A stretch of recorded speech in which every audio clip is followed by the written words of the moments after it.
السلام عليكم ورحمة الله وبركاته. kusoo dhawaada channelkayga waan isalaamay. Maanta videogayga waxaan iisoo diyaariyay ereyaashan oo dadka inta ugu badan way ku khaldaan isticmaalahooda iyo dhawaaqooda. Today you will learn about these words. You will learn about the pronunciation and meanings.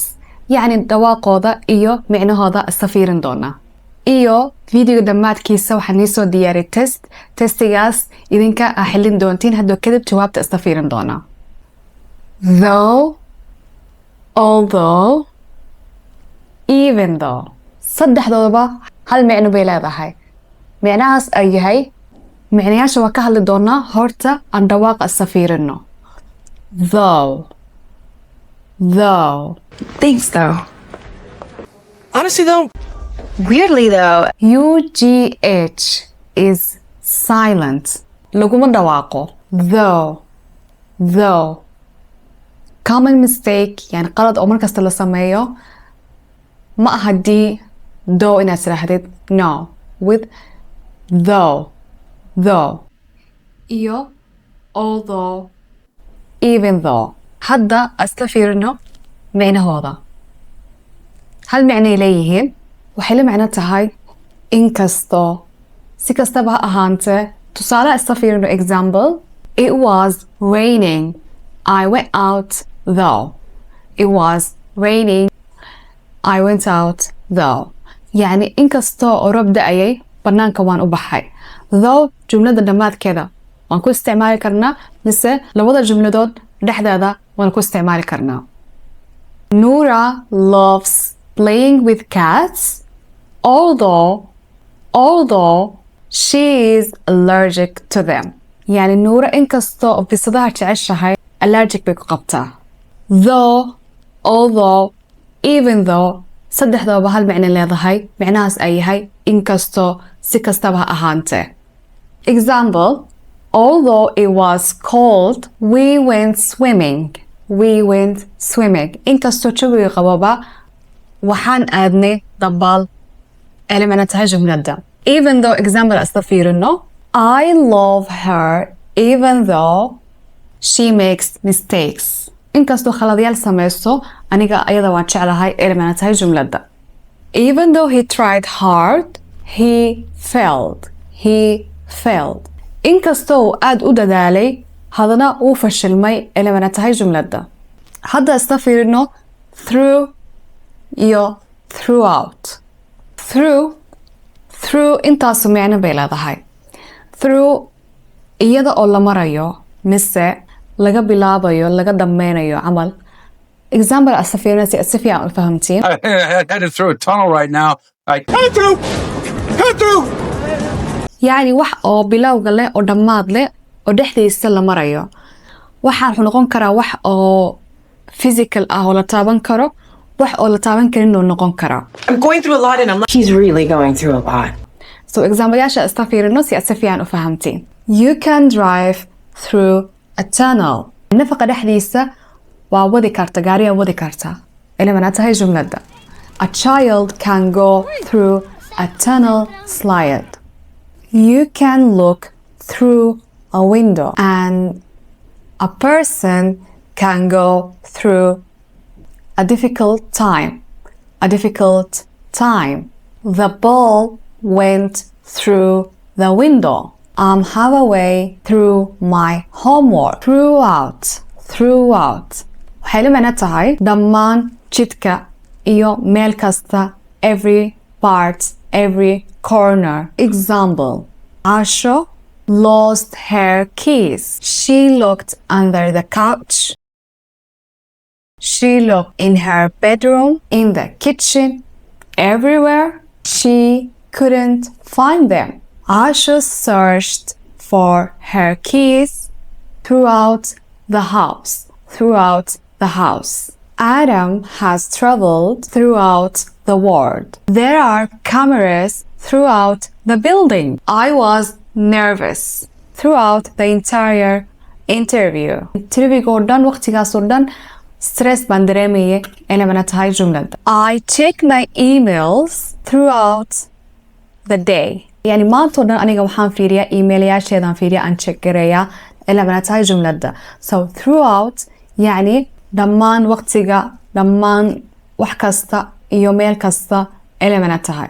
يعني waxay la mana tahay kulli bilow ilaa dhammaad, dhammaan ilaa mana tahay, dhammaan meel kasta iyo waqti kasta.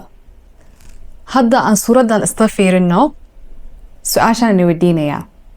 The red line goes through the picture or throughout the picture. يعني خطك جدوداً through ما استعمالنا مثل throughout. محي كلتها جوابت وحاواي through سبب أي تهاي through وحالة هني يعني دحذي ذا ميل لقى بلاوي ميل لقى دميني أتشرا through كور إلى هوس مثل يمين إلى يسار يعني دحذي ذا عمل إلى معناتها through. so خطك جدوداً دحذي ذا مريا so حاستعمالنا through. The yellow lines go through or throughout the picture. جوابته وحاواي throughout يعني ميل كستا إيو وقت كستا أدهنا معنى هذا so حاستعمالنا throughout. هذا كلمة أنا أستفير إنه thorough محل معناتها thorough حل معناتها وح إنا صفي عن ستحضر له سيدا ما يستران إنا تسميسد يعني carefully and completely. thorough صفي عن ستحضر له سيدا ما يستران عملنا ولا معناتها. example, the mechanic did a thorough inspection of the car. يعني كميكانيكا وحو سمية بارس بوحدة وسمية وقاريقة خصيصة وسمية إلى معناتها جملة ده. يعني thorough بحل معناتها فهفاهصن ستحضر له ميسة لما يسترن so صدح معنى بلا هاي Being very thorough. Yeah. Be thorough. Check everyone. thorough. example كان أستفير إنه she did a thorough research.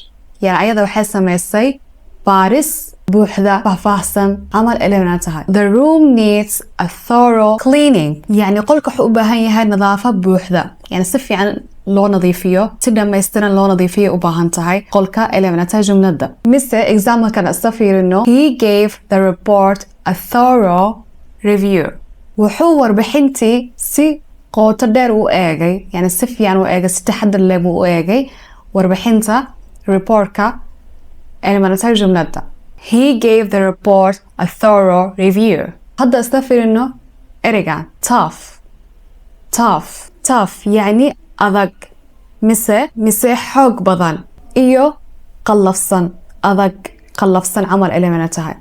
example ياش أستفير إنه this is a tough question. تاني وسؤال أضق. he had a tough childhood. وحولها عرورنيمو أضق بوكسو كوري عمل إلى معناتها جملة. مثل this meat is tough يعني هي كان وأذق يهي. denim is a tough material. you can wear a pair of jeans for a years. denim is a tough material. you can wear a pair of jeans for a years. يعني قماش كالدينم وقماش آد وأذق جينسياش لغو استعماله قماش كاس وقماش أذق أو فيعن جينس كذا كيف ستد وقماش كاس يهي انت أصلا هذا استعمال كرتا حرن كرتا إلى معناتها جملة ده. if you want to be in business you need to be tough. يعني هذا ربطينا business سميس business كجشد أو business كجشد وحضو باهنتين نقطة قف tough يعني أضق أو يعني قف أضق أو حوجا يعني قانون كيسنا أضق أو هذا الكيس هذا عمل إلى معناتها so tough وحلا معناتها أضق قلفصن مسح حوج بدن إلى معناتها. هذا إرجعنا أستفير إنه thought يعني يسوي حواي past tense of think thought يعني فعل think حالة دي سلبات مثل فعل ماضي what are you doing here. I thought you had meeting. halka maxaan ka samaynaysaa waxaan u fakiray waxaan u qaatay inaad kulan leedahay mise I thought you were at home yani waxaan u mooday inaad guriga joogtid that was a strange thought taasi waxay ahayd fikir yaab leh taasi waxay ahayd fikir yaab leh she thought about her future she thought about her future waxay ka fikirtay mustaqbalkeeda waxay ka fikirtay mustaqbalkeeda elemana tahay jumlada okay eryaashan intaas ahayd hadda isla fiirino conversation oo eryaashan ku jiraan let's Hey, go Mark. You look exhausted. Was the exam really that tough? mark daal baa kaa muuqda runtii imtixaanka ma aha mid adag Absolutely. I honestly thought I was well prepared, but some parts were harder than I expected. dhab ahaantii runtii waxaan u maleeyay inaan si fiican u diyaar garoobay laakiin qaybo ka mid ah ayaa ka adag sidii aan filayay Same here. Although I studied every day for weeks, I still felt unsure about a few questions. isla halkan inkasta oo maalin kasta wax bartay isbuucii oo dhan haddana waxaan dareemayaa inaanan hubin dhowr su'aaladood I know I did a very thorough revision last night even though I was extremely tired I know I did a very thorough revision last night even though I was extremely tired waan ogahay dib u egeysi aad u qoto dheer ayaan xalay sameeyey yani marka la maraajaceeyey inkastoo aan aad u daalnaa I tried to stay calm but I was nervous throughout the entire exam waxaan isku dayay inaan isdejiyo laakiin waan walwalay inta imtixaanku socday oo dhan Me too. My hands were shaking at the beginning, though I relaxed a little later. Anigaba, gacmahaygu bilowga way gariirayeen, inkastoo aan wax yar kadib nastay. Even though the questions were difficult, some of them were actually interesting. Inkastoo su'aalaha ay ahaayeen kuwa adag, qaar ka mid ah waxay ahaayeen kuwa xiiso leh oo interesting ah. That's true. There were a few questions I enjoyed, although they took a lot of time. Taasi waa run. Waxaa jiray dhowr su'aalood oo aan ka helay, inkastoo ay waqti badan qaateen. At one point, I thought I was running out of time. Waqti dhexdeeda waxaan u maleeyay in waqtigu iga dhammaanayo. Same here. It was a tough decision to skip some questions, but I had no choice. isla halkan waxay ahayd go'aan adag in aan ka boodo su'aalo qaar laakiin ma haysan doorasho kale I hope our thorough preparation pays off waxaan rajaynayaa in diyaargarowgeena buuxa iro dhalo I hope so too although it was stressful I think we learned a lot from it anigana sidaasoo kale ayaan rajaynayaa inkasta oo ay culays ahayd haddana waxaan filayaa inaan wax badan aan ka barannay darsigeena intaasu ahaa waxaan rajaynayaa faa'iido ka hesheen please like subscribe ka higa ilaawina commentkana iisoo qoro ra'yigiina waan salaamay assalaamu calaykum waraxmatullaahi wabarakaatu is arag dambe iyo darsi kale